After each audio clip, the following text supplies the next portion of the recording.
Y vamos a conversar con el presidente del Colegio Metropolitano de Profesores, Mario Aguilar, quien ha estado ya muchas veces con nosotros. Y la última vez que estuviste acá, yo me acuerdo que había una crítica a una serie de establecimientos que no estaban totalmente aperados y todo lo demás, pero ha pasado una cosa muy curiosa. Hay niños que llevan casi 2 meses o 3 meses sin clase, particularmente en algunas regiones, por paros. Empezaron a materializarse recursos de protección judiciales a través de esto, particularmente en Atacama, donde hay una situación que lleva ya casi 2 meses o 2 meses y medio sin clase. A ver, ¿cómo se entiende la situación hoy día, Mario? Gracias por estar aquí de nuevo con nosotros. Gracias, Fernando. Siempre un gusto venir a tu programa, así que estamos acá con mucho agrado. Bueno, nosotros creo yo, si tú revisas para atrás, incluso años para atrás, nuestras declaraciones, en el tiempo que yo fui presidente nacional, donde nosotros fuimos poniendo este tema de la crisis de la educación pública, la crisis de la educación, porque yo no la remitiría solo a la educación pública, aunque en la educación pública se expresa con mucha crudeza, pero creo que hay un problema mayor, más estructural que solo la educación pública. Y alertamos en aquel entonces que los servicios locales, que era la nueva institucionalidad que se presentaba como la solución para para reactivar la educación pública, para levantar la educación pública, era como el mecanismo.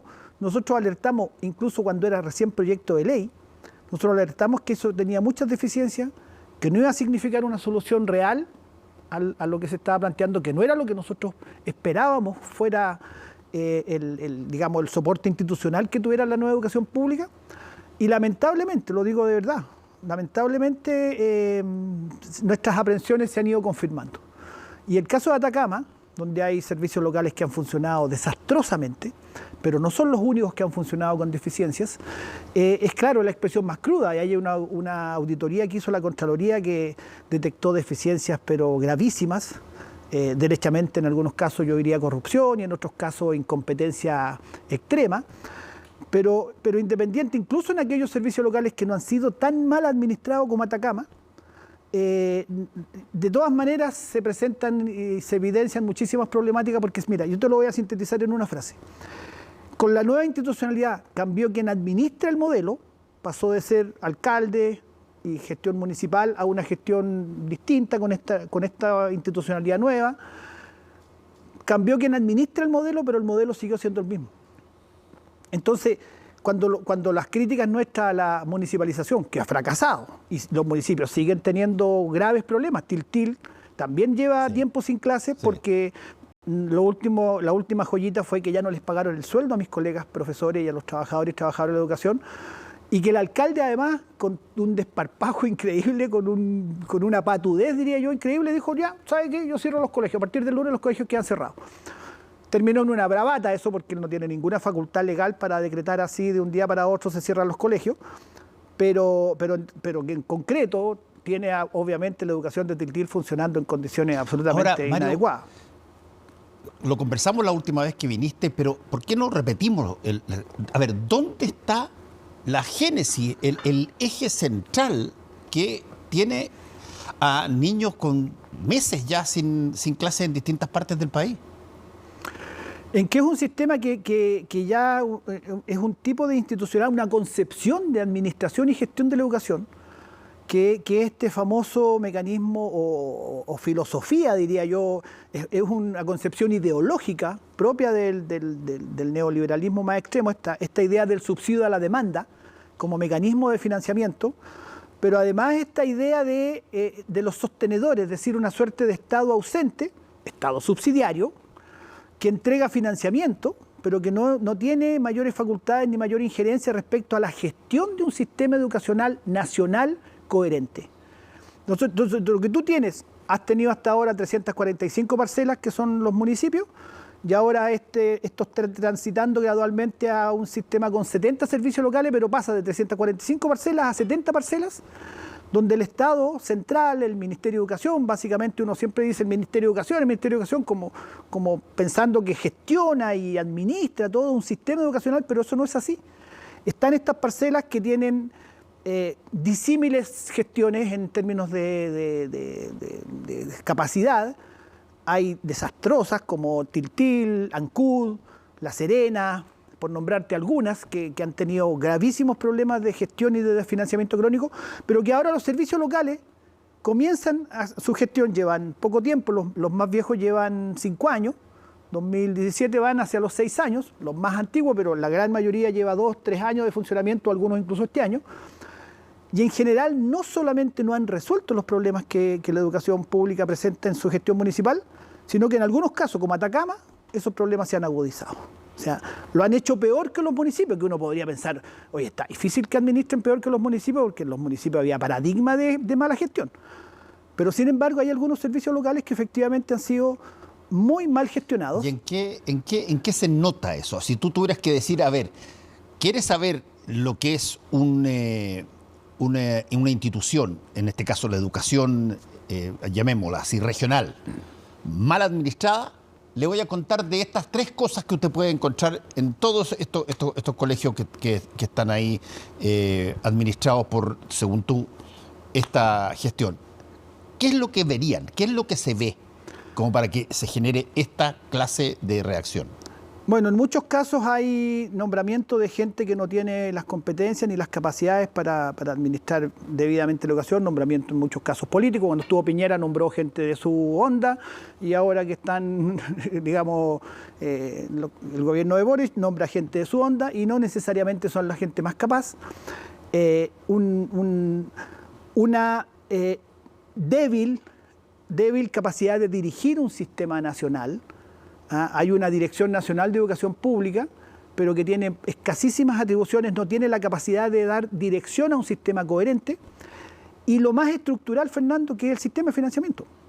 Los colegios públicos se siguen financiando por la subvención por asistencia media, que es un sistema muy perverso porque tiene muchísimas... Es el sistema de subvención por asistencia media, o lo que técnicamente se llama subsidio a la demanda, sí, o el voucher, como le llaman internacionalmente, que es financiar por alumno que asiste a clases, tiene varios problemas, pero el principal es que obliga a la educación pública a entrar en una competencia por la captación de clientes. Entra en un mercado educativo, ¿eh?, donde están los clientes y compite con el particular o compite con otra escuela pública incluso, para captar clientes en una competencia en la cual la educación pública siempre va en desventaja.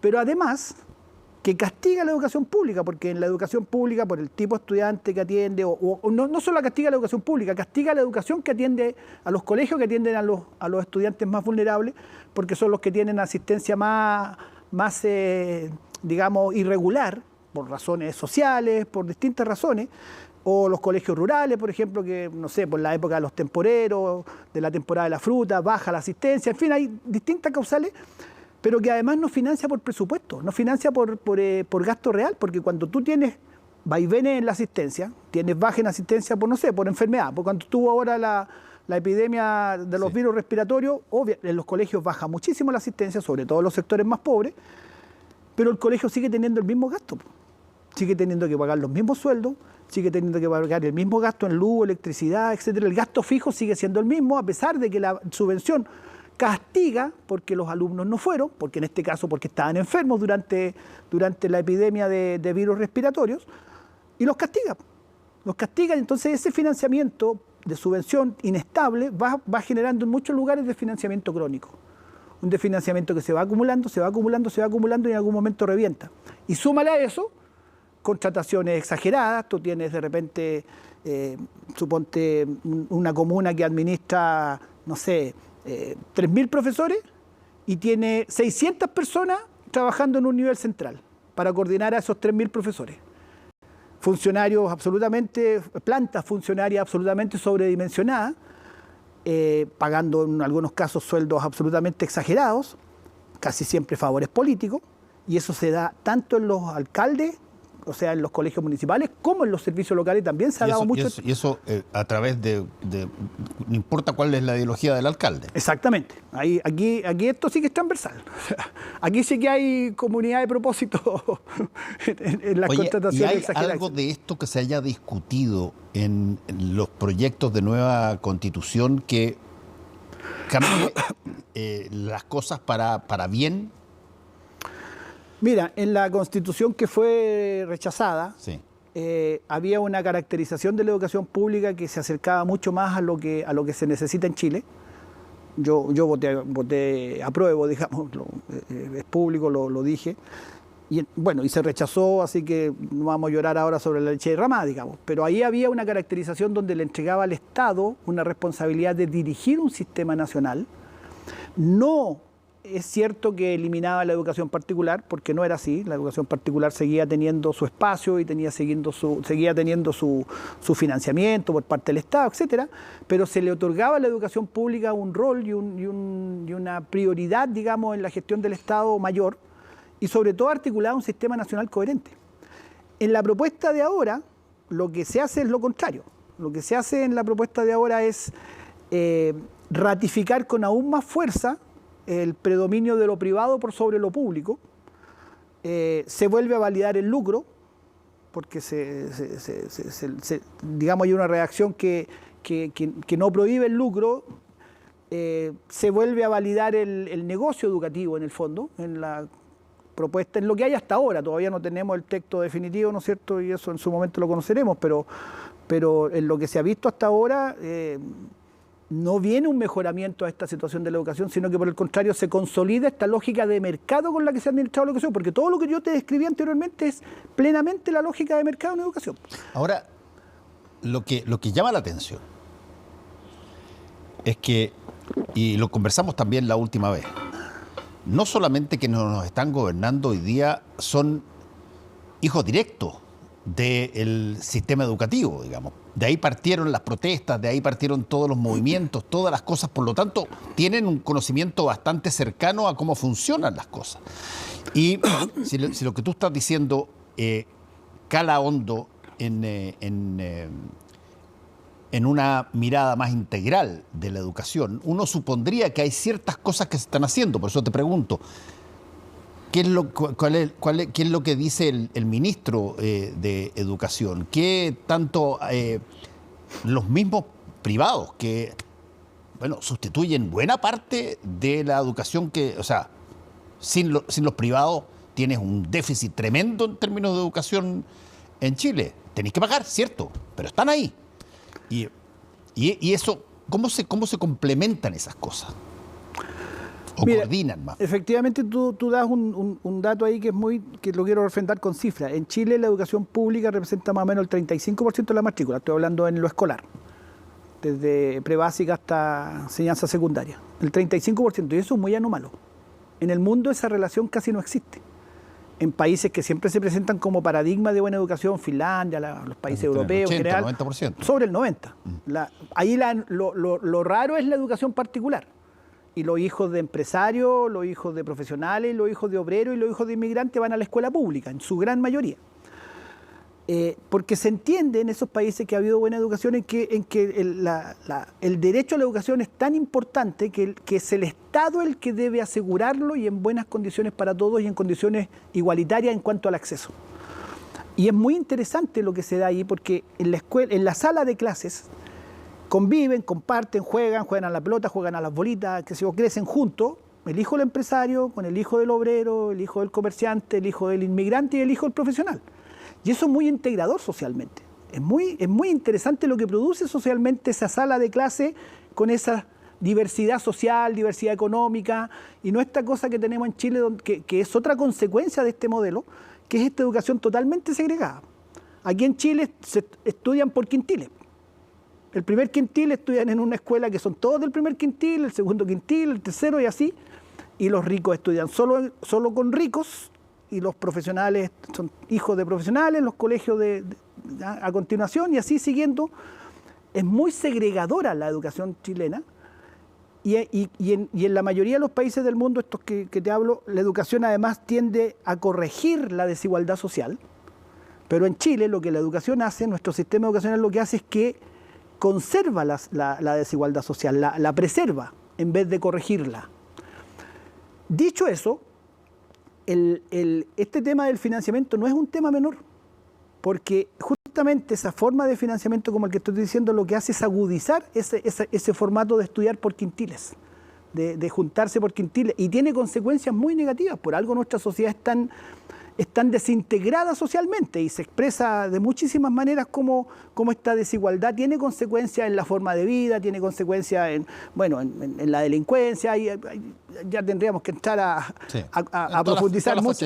En todas las facetas tiene consecuencias. Nuestro sistema educacional no corrige la desigualdad ni corrige la segregación. Y eso yo creo que es una gran falencia que tiene nuestro sistema educacional y que es algo a lo que debe darse la prioridad. Entonces tú me preguntas, ¿qué pasa con el gobierno? Este gobierno que se hicieron líderes marchando por la educación. Sí. Boris se hizo líder marchando por la educación, Camila, Giorgio Jackson, etc. Bueno, eso a mí particularmente me frustra y me desilusiona mucho, porque uno esperaba que la educación tuviera una primera prioridad en este gobierno y lamentablemente no lo ha tenido. Yo en eso quiero ser muy claro. ¿Qué significaría, por ejemplo, primera prioridad para ti? Primera prioridad, en primer lugar, debería ser que atender a estas problemáticas que te estoy diciendo con urgencia para comenzar a resolver en el corto plazo. O sea, esta institucionalidad de la educación pública, de los servicios locales, no ha funcionado.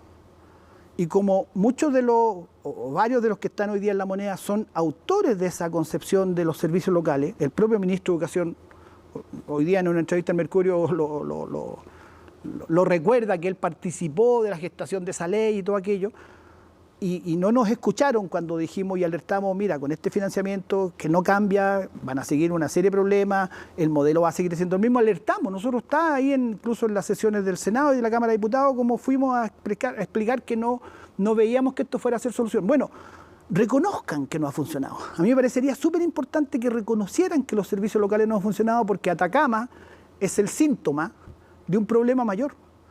Ese largo paro en Atacama, esa desastrosa gestión, es el síntoma de un problema mayor. Y nosotros no queremos que se mantenga la municipalización, porque tampoco funciona. Tiltil lo expresa, Ancud lo expresa, La Serena, San Bernardo, todas estas comunas que se nos caen a pedazos, también lo demuestran que no funciona. Entonces, ¿por qué no abordar seriamente cuál es la institucionalidad que requiere la educación pública para funcionar bien? Y no hay que inventar el café con leche, Fernando. O sea, hay muchos países donde nos muestran qué modelo puede funcionar, y el propio Chile tiene una tradición histórica de lo que fue la educación fiscal. No digo que se debiera repetir exactamente lo que era el año 70, porque son países distintos, realidades distintas, pero hay una experiencia histórica. La educación fiscal la venían a estudiar de otros países. Sí. La venían a estudiar porque era un buen modelo que había funcionado, con coberturas muy distintas a las de ahora, eso es real, con costos, por lo tanto, muy distintos a los de ahora. En el año 70, más o menos un tercio de los que egresaban de octavo básico continuaban hacia los estudios de media, y muchos menos terminaban cuarto medio y muchos menos iban a la universidad. Hoy día la realidad es muy distinta, casi todos terminan cuarto medio y un altísimo porcentaje va a la universidad. Eso en un país distinto, pero hay igual una experiencia histórica de la cual uno se podría... ¿Y cuál es la calidad de ese alumno que sale hoy con todos estos problemas? Porque uno inmediatamente, me imagino, en la casa debe estar pensando, ok, estos son problemas financieros, y los problemas financieros siempre traen como correlato a la corta o a la larga problemas en los contenidos. Y ahí es donde se te debilita la posibilidad de tener... qué sé yo, generaciones cualitativamente mejores que las anteriores. Esa es una interesante discusión, que no hay respecto de eso opiniones muy concluyentes en un sentido, porque primero te quiero decir lo siguiente. Primero, este fenómeno de alguna manera la disminución de la calidad de los egresados de la enseñanza secundaria no es un problema solo chileno. Es un problema bastante mundial. Estados Unidos tiene harto de eso, problemas de comprensión lectora en adultos, incluso profesionales, problemas de bagaje cultural, problemas de cantidad de palabras que usa. Tú sabes que has escuchado esto de que la cantidad de palabras que usa una persona de alguna manera demuestra te los hacen competir de acuerdo a los países. Exacto. Y no está tan distinta la realidad chilena a una realidad más internacional, pero eso no debiera consolarnos, digamos. O sea, claramente hay un problema de calidad, dijiste tú. Sí. La palabra no es la mejor, pero ya hablemos en educación la palabra calidad está bastante en discusión, porque viene de la empresa y viene del control de calidad de los productos y por lo tanto se asocia a cuestiones más bien cuantitativas. Y la educación no debería ser solo cuantitativa, ese es el problema que tienen las pruebas estandarizadas como el CIMSE, que son solo cuantitativas y por lo tanto no dan cuenta de lo que uno le debiera pedir a la educación, que no es solo un indicador o un indicador numérico. Pero ya, usemos el término calidad para entender de cuál es el desarrollo de aprendizajes necesarios para la vida y para un buen desarrollo como persona y también un buen desarrollo social que un egresado de enseñanza media deberá tener, y claramente hay déficit. Claramente hay déficit, pero no es un problema solo chileno, primera cosa que debiéramos concluir. Y ahí tendríamos que entrar ya a otro aspecto de la crisis educacional chilena, que es el tema del currículum. Porque el contenido, digamos. Contenidos, asignaturas, áreas del aprendizaje. Nosotros tenemos un currículo demasiado desequilibrado. Tú eres deportista, tú sabes la pelea, te recordás la pelea que dimos cuando quitaron horas de educación física en tercero y cuarto medio. Bueno, hoy día, tercero y cuarto medio, educación física es optativo. Y en muchos colegios no se está ofreciendo, o en otros colegios se ofrecen como la gran cosa 2 horas a la semana. No es porque no haya disponibles profesores al capacitados para hacerlo. Entre los profesores de educación física hay alto nivel de cesantía porque hay pocas horas en el sistema. O derivan a otras áreas, digamos, gimnasio y otras áreas de trabajo, pero no a lo educativo propiamente tal. En arte es totalmente deficitaria la formación que tenemos, filosofía, educación cívica. ¿Y qué significa eso? Que nosotros somos personas poco cultas. Me voy a usarte un término a lo mejor bien tradicional. Poco cultas, poco cultivadas. Cultura viene de cultivar. Poco cultivadas como personas. Entonces tú, cuando hoy día se discute mucho las incivilidades, ¿has escuchado ese término que se usa mucho hoy día, ¿no es cierto? Las incivilidades. Bueno, miremos el sistema educacional, y miremos qué pide el sistema educacional como desarrollo educativo. Pide CIMSE. El sistema educacional, y particularmente los sectores más de derecha, son campeones en exigir más CIMSE y que se publiquen los resultados, y tensionan todo el sistema hacia que hay que rendir en las pruebas estandarizadas. ¿Y qué son las pruebas estandarizadas? Son pruebas en donde hay que adiestrar, no educar. Para que te vaya bien en las pruebas estandarizadas, tú tienes que repetir hasta que llega el día de la prueba y dar la respuesta que mecánicamente te están pidiendo. Es muy conductista las pruebas estandarizadas. Pero un verdadero desarrollo educativo integral para formar buenas personas, personas solidarias, personas responsables socialmente, personas respetuosas. Eso no se debiera ver en pruebas, se debiera ver en la vida práctica de las personas cuando salen del colegio, digamos. Y seguramente de todos los colegios. Tú que eres rugbyista de corazón, ¿no es cierto? Dirías que el deporte, por ejemplo, puede enseñar mucho en ese aspecto. No, el deporte, si es que hay algo que está absolutamente comprobado que hace cuando se incluye en una masa humana y sobre todo en cabro, es que es una de las cosas que efectivamente te puede alejar de problemas como las drogas. Te puede alejar de problemas como la droga, te hace una persona más sana, te enseña a trabajar en equipo, te genera autodisciplina, exacto. Bueno, te enseña a respetar reglas. O sea, la cantidad de enseñanzas que te da una actividad deportiva son enormes. Y hay 2 horas a la semana, no en todos los cursos. Hay cursos donde no tienen. Educación técnico profesional hace mucho rato que en tercero y cuarto medio no tienen educación física. Y ese mismo análisis te lo puedo hacer respecto de arte, respecto de filosofía, respecto de historia, respecto de educación cívica. El valor educativo que tienen. Todas esas áreas están minimizadas en nuestro currículum escolar. Te das cuenta que hay mucho que abordar. No es cierto. Y hoy día el ministro de Educación dice en una entrevista en Mercurio que esto nos podría tomar 10 años. Y yo me tomo la cabeza a 2 manos y digo, ¿cómo nos va a tomar 10 años la emergencia educativa que tenemos hoy día? Bueno, hay algo en ciernes que eventualmente permita pensar en que se abre una puertecita ahí donde solamente había una pared. ¿Tú dices en lo educativo? Sí. Mira, yo creo que está haciendo agua por todos lados la educación.